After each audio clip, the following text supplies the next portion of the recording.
அஸ்ஸலாமு அலைக்கும் வரஹ்மத்துல்லாஹி வபரகாத்துஹு.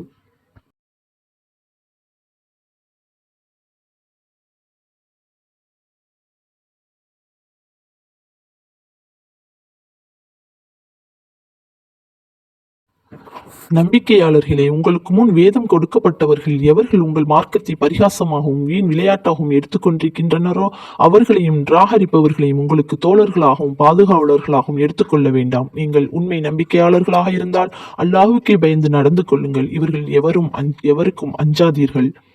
நீங்கள் மக்களை தொழுகைக்கு அல்லாஹ்வை வணங்குவதற்கு அழைத்தால் அதை அவர்கள் பரிகாசமாகவும் விளையாட்டாகவும் எடுத்துக்கொள்கின்றனர். மெய்யாகவே அவர்கள் முற்றிலும் அறிவில்லாத மக்களாக இருப்பதுதான் இதற்குரிய காரணமாகும். வேதத்தையுடையவர்களே, அல்லாஹ்வையும் எங்களுக்கு இறக்கப்பட்ட இவ்வேதத்தையும் இதற்கு முன் உங்களுக்கு இறக்கப்பட்டவற்றையும் நாங்கள் நம்பிக்கை கொண்டதற்காகவா நீங்கள் எங்களை தண்டிக்கிறீர்கள் என்று நபியே நீர் அவர்களை கேட்டு, நிச்சயமாக உங்களில் அதிகமானவர்கள் பாவிகள், உங்களுக்கு தகுதியான கூலி நரகம்தான் என்று கூறுவீராக.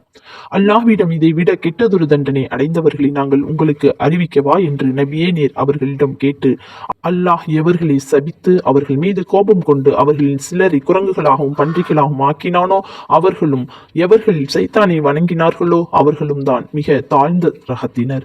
நேரான வழியிலிருந்து முற்றிலும் வழி தவறியவர்கள் என்று நீர் கூறுவீராக. நம்பிக்கையாளர்களே, இவர்கள் உங்களிடம் வந்தால் நாங்கள் நம்பிக்கை கொண்டோம் என்று கூறுகின்றனர். எனினும் நிச்சயமாக அவர்கள் நிராகரிப்பை மனதில் வைத்துக் கொண்டே உங்களிடம் வந்தார்கள்.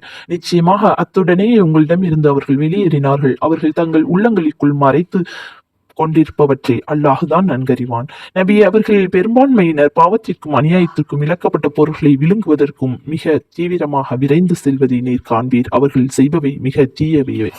அவர்கள் பொய் சொல்லி பாவமான வார்த்தைகள் கூறுவதையும் விளக்கப்பட்டவற்றை விழுங்குவதையும் அவர்களுடைய பண்டிதர்களாகிய ரிப்பியூன்களேனும் அவர்களுடைய பாதிரிகளாகிய அஹ்பார்களேனும் தடை செய்ய வேண்டாமா? இவர்களுடைய செயலும் மிக கெட்டதுவே.